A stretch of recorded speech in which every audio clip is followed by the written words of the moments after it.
Welcome to Clearly, Georgia. I'm Deborah Morton with Clario Real Estate. And I'm Rich Seglovich with Space in Town. I'm John Anderson with Space in Town. I'm Judy Jernigan with Sage and Grace Realty Group. We're so glad you joined us today.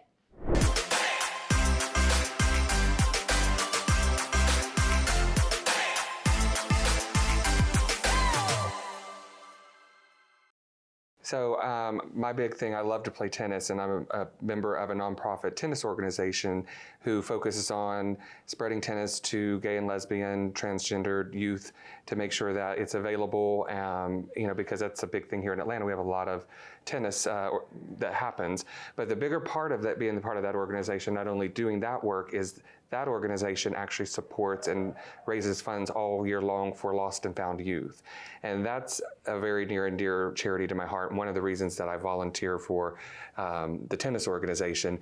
And this year we'll be donating a record amount. And Lost and Found Youth is a nonprofit organization that helps homeless LGBTQ kids who have been thrown out of their home at 16 years old. So they help with housing.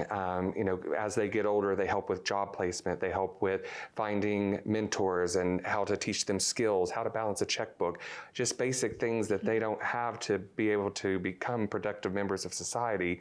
But the housing is a big part of it because there's a large, substantial amount of LGBT youth that end up homeless and on the street. So that's an organization that organization helps. So it's fun when you're with this charity is near and dear to my heart, and then you've got bigger umbrella charity like I found with Rotary, and now I'm instead of touching one or two, I'm touching lots of them and organizing. I had a committee thing, and we fundraise year round for it, but the holidays is really when everything comes together. Yeah, it feels good. Yeah, the holidays is when we have our holiday banquet for the tennis organization, and that's when we have the big check that we give to them. Nice. So we'll be doing that here in December. Cool. Here I was going to law school, going to become an attorney, and realizing in law school that the passion that I had, where I wanted to be more in civil rights and that type of law. That you were going to go broke. That's what I realized. And so I was like, so the choice is, at least in my mind back then, is either this or I go into corporate law where I have to work, 80 hours a week and kill myself. Surely there's some middle ground in between the two where I could find something I love. And now you can work 100 hours a week, but at least get paid for it. Right. But my friend Robert, who hadn't gone to college, was over here killing it, and I'm like, why am I trying to get an advanced degree when there's already a career that I can see that I would love? So that's how I kind of fell into it, but it was an intentional decision in my 20s to do that instead of law. I know, Rich, this is a second career for you, right? Fourth career. Fourth or fifth. Yeah, I was an interior designer years ago, and I worked with a pretty good small residential firm. We worked on Elton John's place here and lots of high-end residential stuff. And I was working on restaurants at the time. That was kind of my line. Yeah. And then I got out of that, and I started another business, but I was flipping houses at the same time. So I was doing a lot of my own transactions, and then John actually recommended that I get my license, and people had been saying, to me for years, you should get your real estate license, and I sort of resisted. And as soon as I did, I got very busy quickly, and I love it. Real estate was an intentional move for me as well, because I had bought and sold properties and without, did my own thing for a while, and it worked out. And I really feel like I could help people at a higher level, and that motivated me immensely.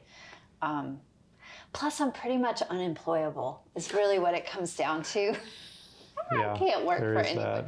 There is that. Mm-hmm. Corporate world was never for me. I did well at it to a point until bureaucracy and stupidity was more than I could stand. So, I had to be self-employed, and real estate was the catalyst for it.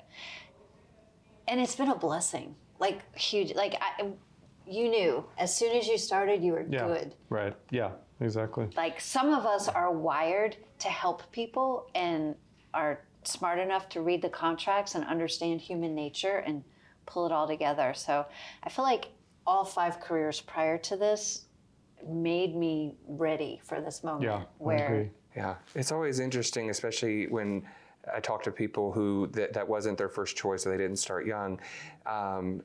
All of the experiences that you've had in these other fields all play in a lot of times into the type of real estate agent that you are. Just even though I didn't have a lot of corporate experience before getting into real estate, just having that little bit of experience in my first year of law school, I was totally comfortable with the negotiation part. That was really where I felt like coming out of the gates, I really excelled because of just the past history. And it sounds like both of you, the same sort of thing. Your prior with a careers. background in hospitality and customer service, you cannot be in real estate and not have a heart to serve.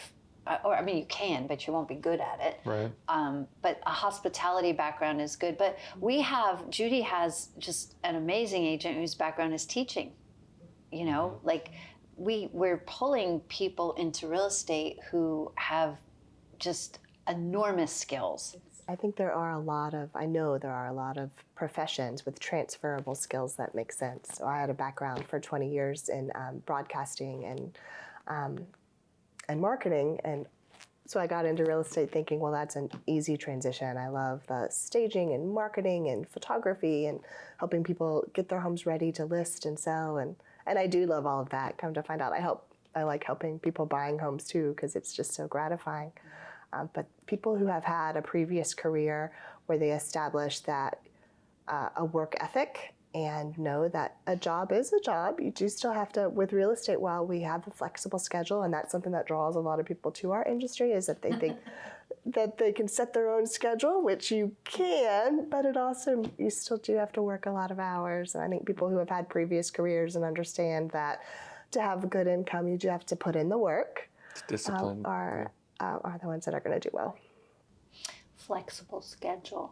I think that's fun. I know. That means Because- work all the time. Well, and what it means is you're your own boss. You're really, everyone is your boss. Your Right. buyers, your sellers, your co-op agents, your broker, your lenders. Everybody needs us all the time. So flexible schedule means, I have a really good dashboard in my car so I can talk all the time. I know. So I've heard our college is now offering a major in real estate. I haven't met a graduate yet, but I am very curious about think what the college UGA. curriculum. UGA has a program now. There's certainly enough material out there to create a 4-year curriculum. Well, the thing is, a 2-week course is not enough. Maybe somewhere between a 4-year degree and a 2-week cram course, there we could find some middle ground so we could get people educated well enough. There's just so much to learn. I think it kind of touches on what we were talking about earlier, that you get your real estate license and then you start doing the work.